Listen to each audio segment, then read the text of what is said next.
Hey guys, welcome to another episode of the Vocal Journeyman. I think last time I called it Agnismos, but that's a Bible teaching thing that I do. I got a great presentation for you guys this time, and some really cool stuff to show you. So we go over here, take a look.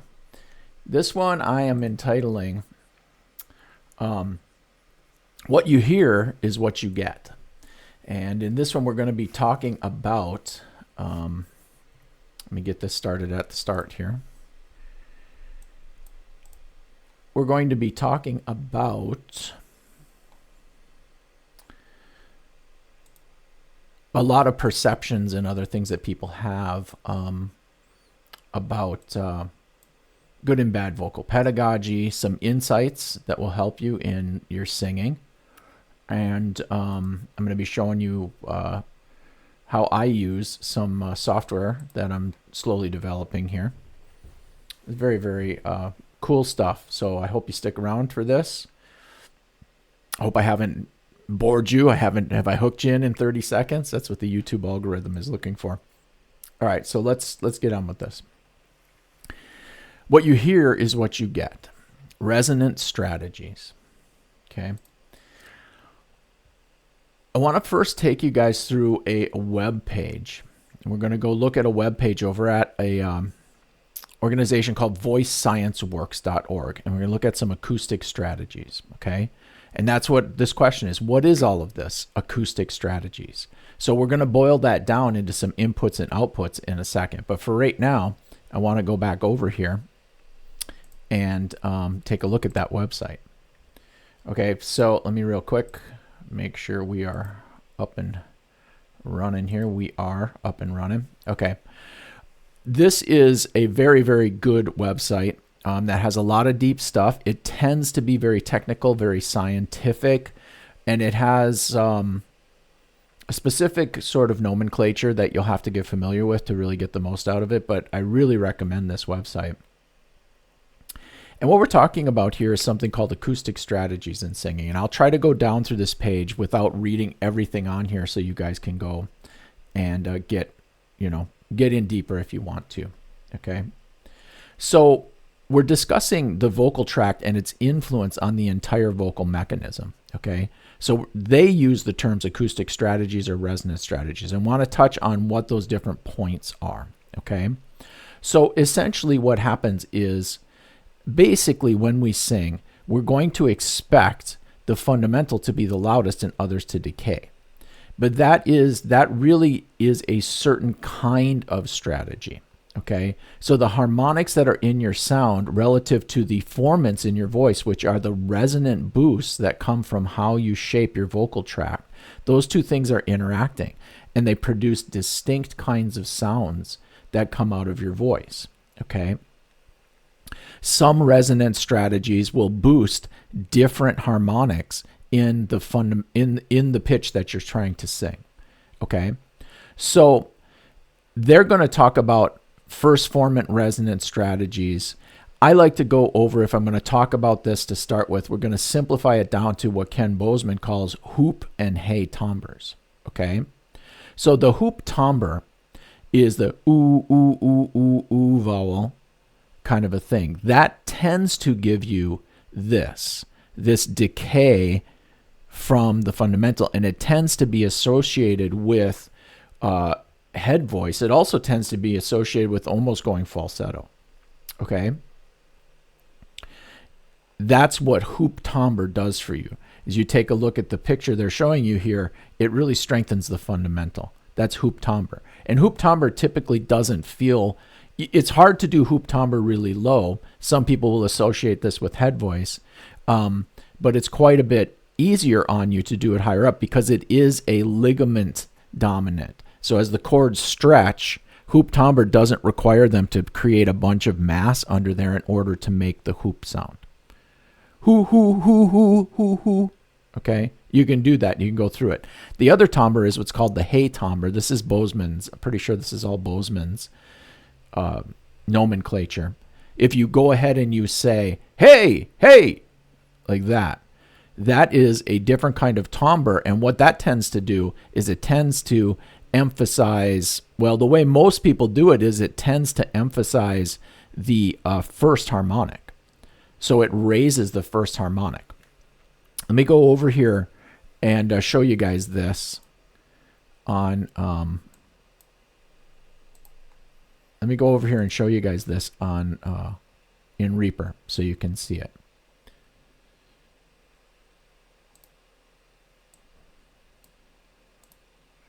Get the right microphone coming in. There we go. Okay. So check this out. Ooh, ooh, ooh,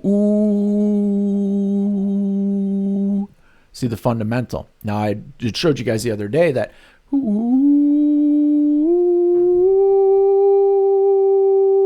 most people would describe that as a falsetto. That's what Bozeman and others are calling a hoop timbre. The hey timbre is hey, hey. And what I'm using right there, notice that that first fundamental is lifted. A lot of people would call that belt. Now I can belt higher. Hey! Right? So I'm belting right there. Hey! Up at about 300. Can I belt higher than that? Hey! Hey! Belting almost at a C5 right there. Okay? But you see the distinctiveness of that. But that is not just the hey timbre. It's a particular on the mechanism where I'm trying to bring in more of a chesty sound into what I'm doing. I'm trying to make there be more thickness of the chords that are touching. Okay. Now I did warm up before I did that. That tends to give me a sort of a mucus blast up on my soft palate when I first start belting for the day. Because for some reason, the soft palate, in me anyways, doesn't seem to like how that feels that much. It's not hurting me, but there's a reaction that I get that usually generates mucus at the start when I do that. Now, I don't want to go back and recover ground that we had covered in the past, so I'm going to go back over to this. But what we want to do is we want to understand, too, before we jump onto the third thing, which they call the acoustic mix, we want to understand when we look at this where the formants are. So watch when I sing an ah vowel. Ah.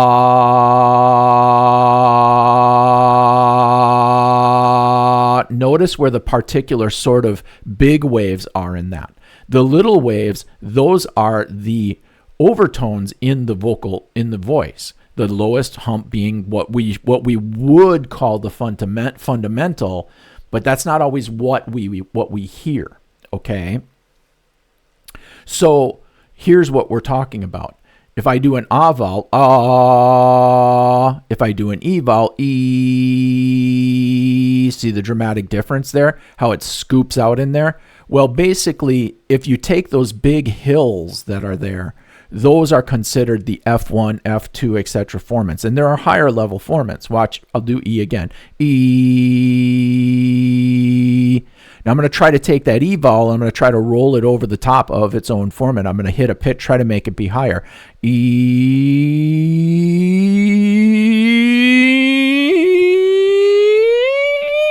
Okay, now I broke into a falsetto right there. I broke into a thin head voice. But what you'll notice is that when we talk about acoustic strategies or resonant strategies, what we're talking about is the way that the natural shaping of the vocal tract, okay, wants to relate to what pitch you have and how the resonant boosts that are inherent to the vowel shape do to various harmonics within the voice. And this is exactly the type of thing that makes certain things easier to sing at certain places. Because in order for you to get that big, rich sound that you want, that you might be trying to get, right? There's a lot of other things. It's going to have to do with how the natural boosts within your vocal tract are relating to the harmonics within the pitch. Now, a third option here. Now, they're going to go through here and they'll show you they got some Voce Vista pictures. You can kind of see in this vowel picture, here's a hey resonant strategy. You can see where the formants within this vowel sound lie over here. on the left. And then you can also see that because of the pitch that's being sung, the F1 formant is actually boosting the octave overtone. Okay? And that's going to give a certain sound. So it actually makes it easier to do certain timbres on certain pitches with certain vowels because of the interaction that's between. Okay? Now, the hoop and the hey, okay, those are two certain strategies that tend to be, one, singing a vowel that is going to emphasize the fundamental of the pitch, whereas the hoop is often singing a vowel that will cause you to emphasize the first harmonic of the pitch, but sometimes higher. Okay? Next, they're going to talk about what's called an acoustic mix. Okay? So an acoustic mix is where you would be singing a vowel on a pitch that places the formant in between some of the harmonics.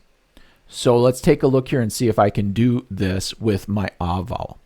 Ah.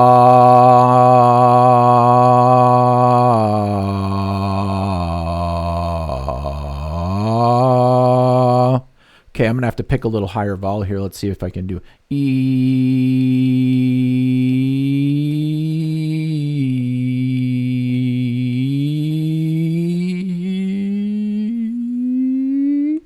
So you see how the E has to break. So watch. E.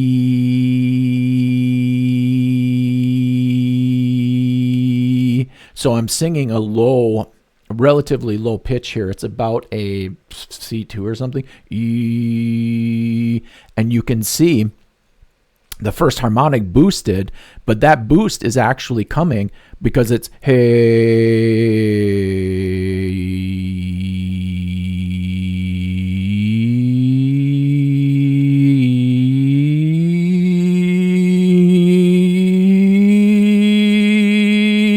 So in order to keep the chestiness there, I've got to push more.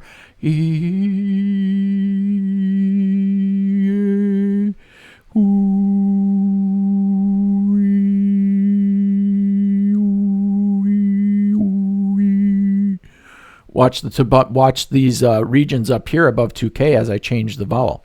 If I try to keep the same timbre and keep that right on the hoop,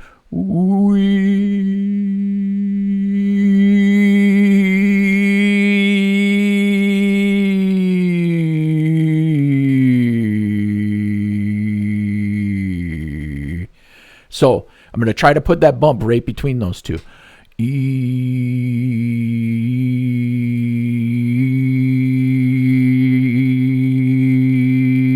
Okay, so that is the idea of what they would call a mixed strategy.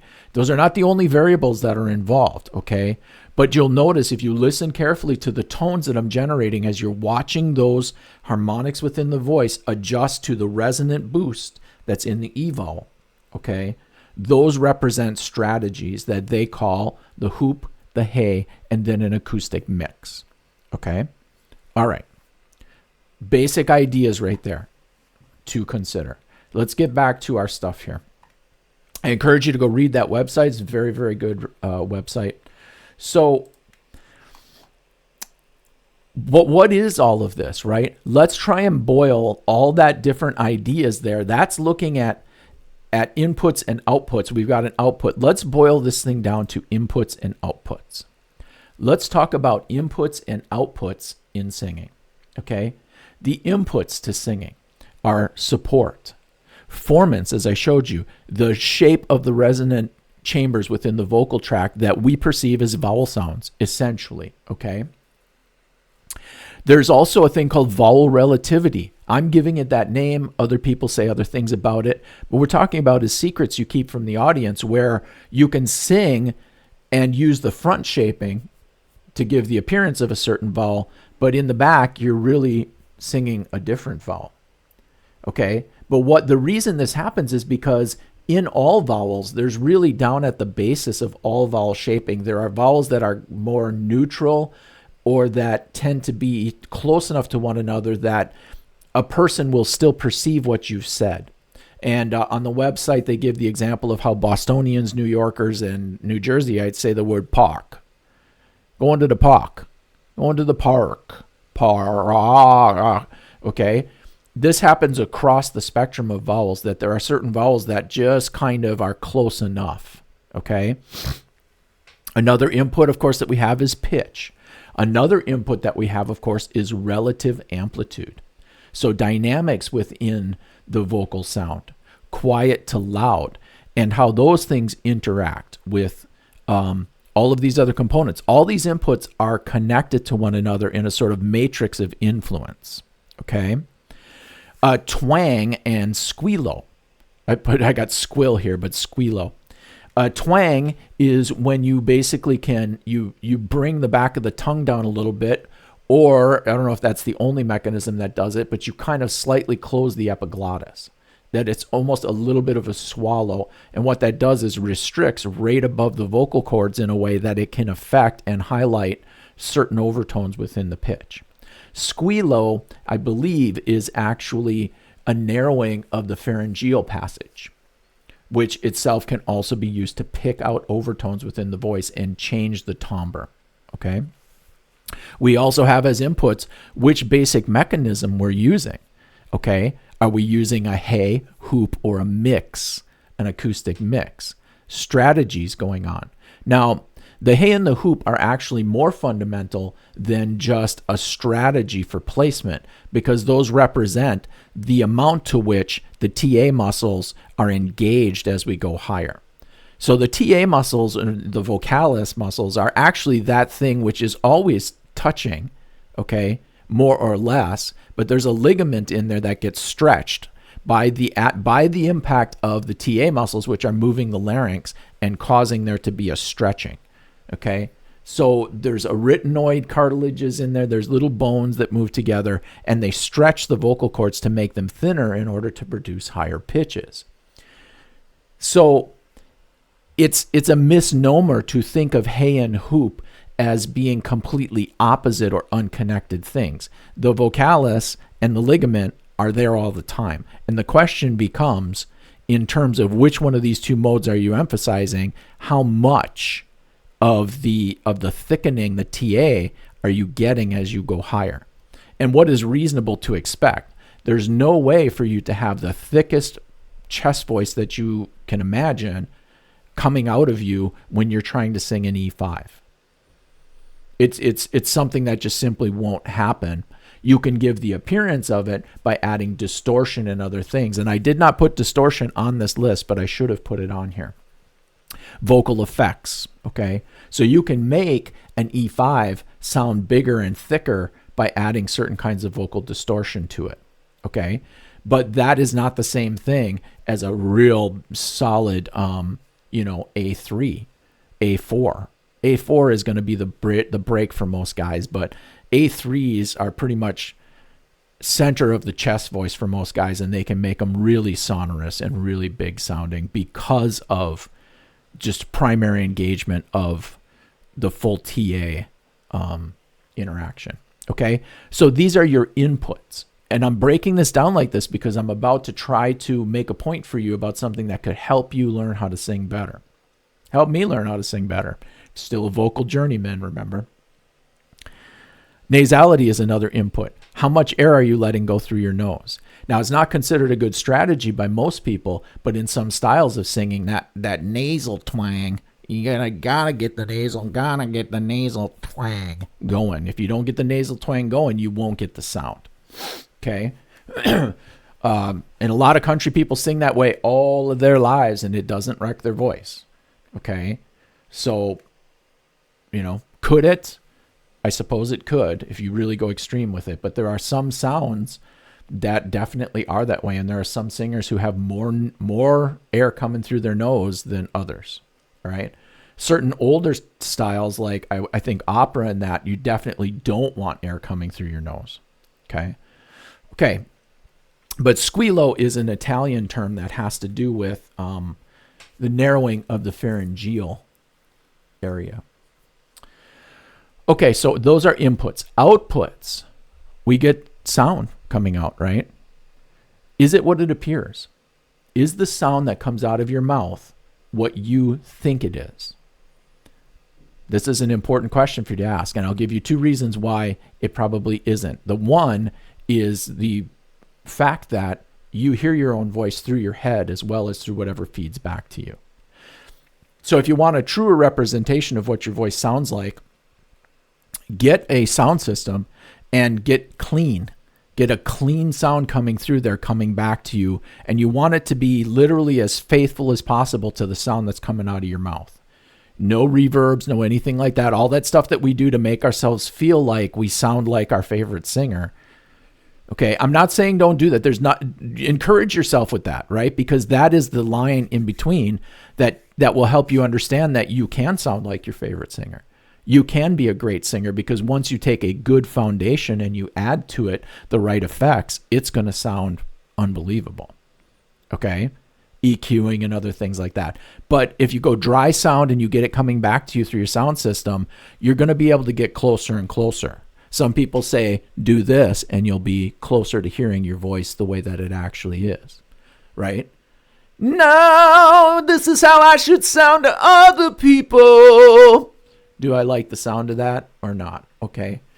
There's other techniques you can do to do that, but keep it in mind. How do you know that you're hearing yourself correctly? So sound is an output. It also then, of course, loops right around back into my ears, producing a feedback loop, doesn't it? Okay.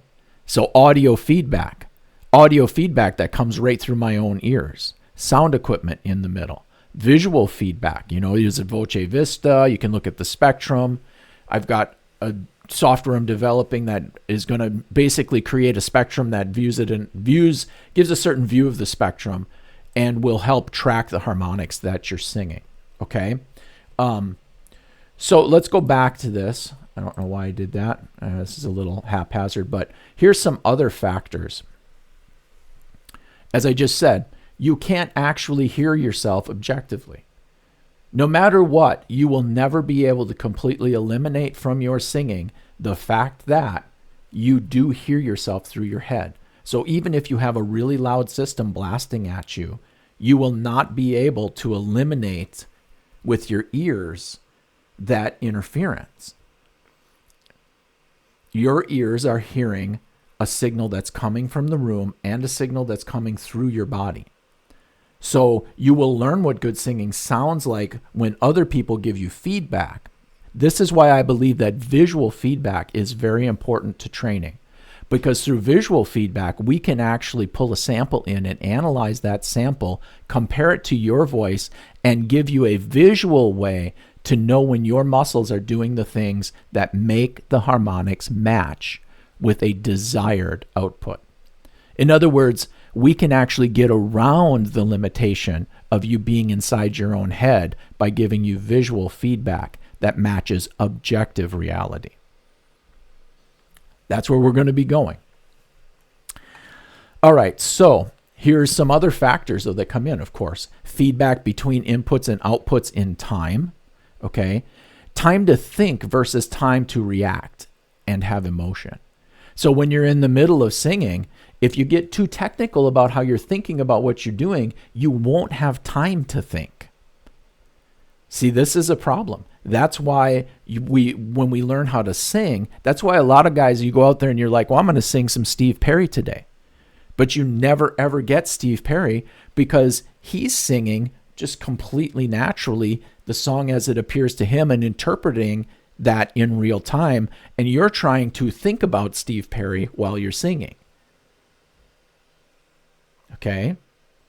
Again, another one of the challenging factors associated with this. So let's move on from this.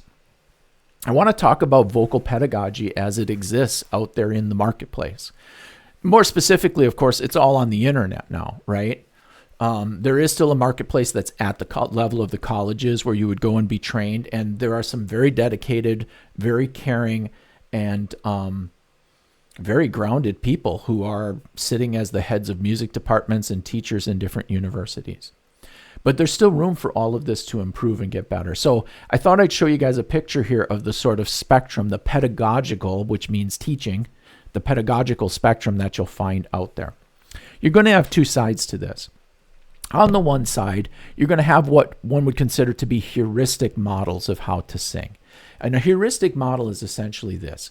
It's a set of relationships between concepts that is not necessarily quantitative. In fact, if we're speaking just strictly heuristic, there is no concrete mathematical model. It's just these things seem to produce these results. These things seem to be related. Okay?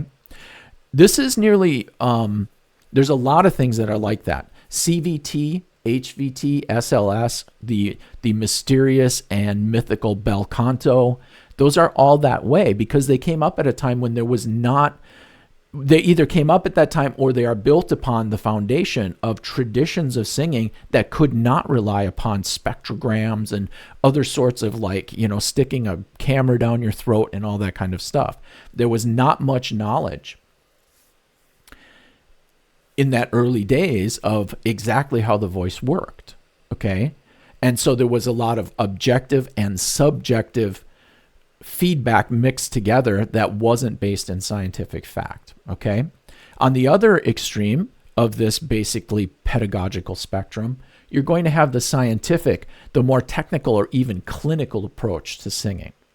So I'm looking at guys like Ingo Tietze, Kenneth Bozeman, and coaches online who would facilitate that. The voice science training website I just showed you is more on that side of things, okay? Now, you'll notice that I put on this slide online coaches and sites because I've looked at a lot. I've listened to a lot. I actually do HVT. That's my go-to right now, and I'm loving it a lot. For me, the difference maker there is the interaction I'm able to have with my vocal coach who actually cares about my vocal health. It really feels that way. It's not just a money-making opportunity for him. So for me, it's just fine. I'm not saying that one of these two approaches is better or worse if it works, okay? If it works.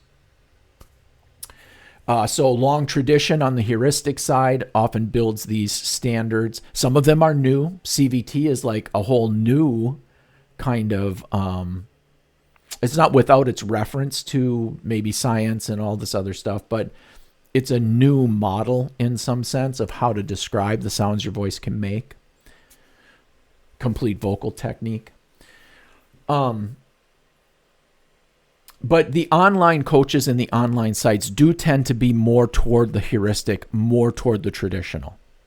Okay? And these two names of Ingo Tietze and Ken Bozeman, they kind of stand out as being more purposefully clinical. More so. Not strictly. Not as much as I would be if I were just doing this as a math exercise. But close. I mean, some of them are trying to use partial differential equations in order to model the balance, the inertance, right? The most efficient singing technique as it pertains to pressure below and above the vocal folds during singing. It can get really powerful. So keep this in mind. And if you as you look across this, if you find that my balance isn't right here, go ahead and say so in the comments. I'm definitely open for the discussion on this. So let's move along then. Okay. I'm going to show you an example of a little song that I and my kids, who we make a lot of music together. It's just one of those blessings that I've had. I've been able to be really close to my kids. I love my kids with all my heart, and the Lord's blessed us with a great relationship with each other. And so we make a lot of music together in a lot of different styles. So I'm going to play for you guys a clip of a song we're working on for what's called our Ravens Glen project, which is basically a heavier sound. And I'm going to try to show you that what you hear is what you get. And I hope you guys see what I'm doing here. So let's go ahead and go over and we'll take a look at that. Okay, so here we go. Let me see if I can get this set up right. All right, so here we go. I pull this up a little bit earlier. I'm gonna play this. All right. Okay, take a watch.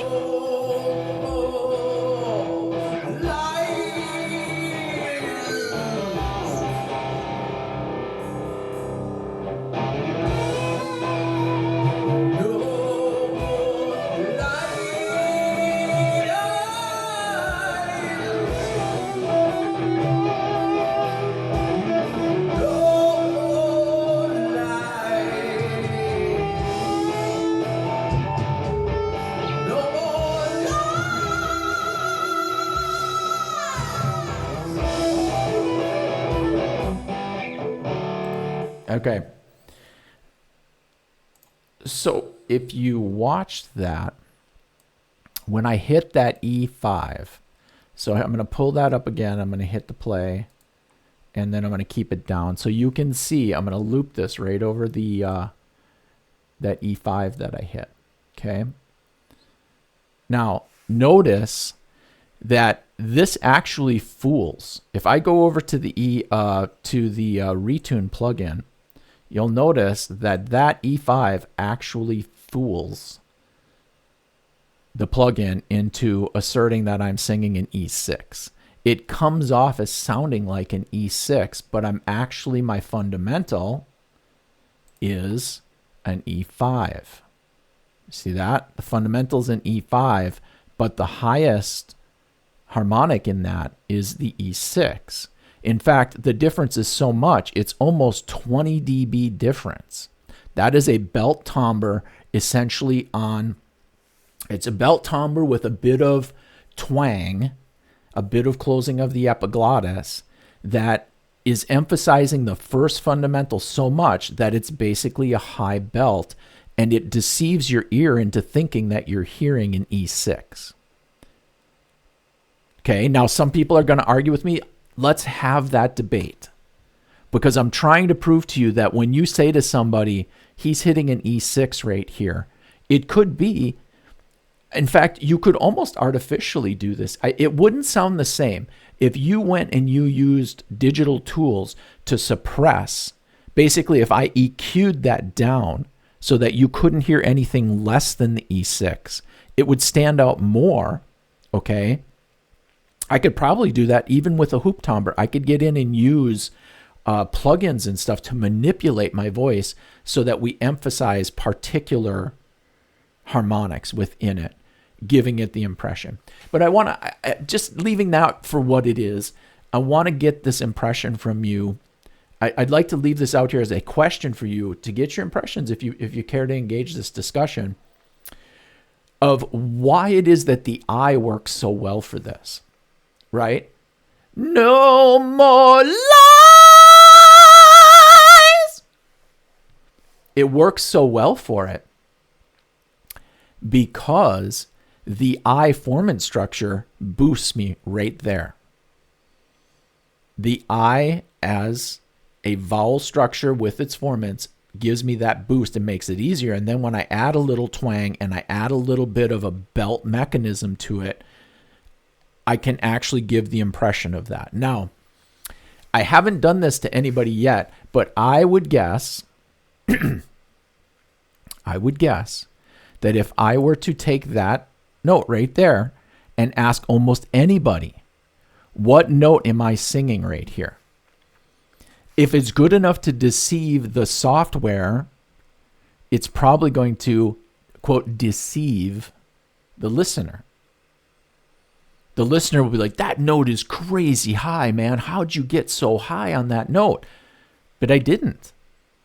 E5 is a high note for a man to sing. And I can sing an E5. Okay? I can sing an E5 in falsetto.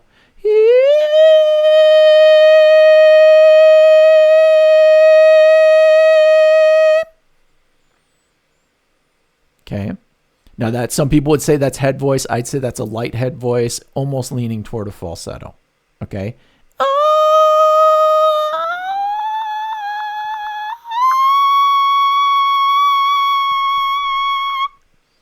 So that E6, notice that E6 looked more like the hoop timbre, right?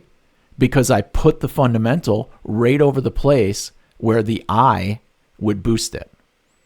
Okay. So these are things that we have to learn that we're hearing, right? We have to learn that we're hearing this. Okay?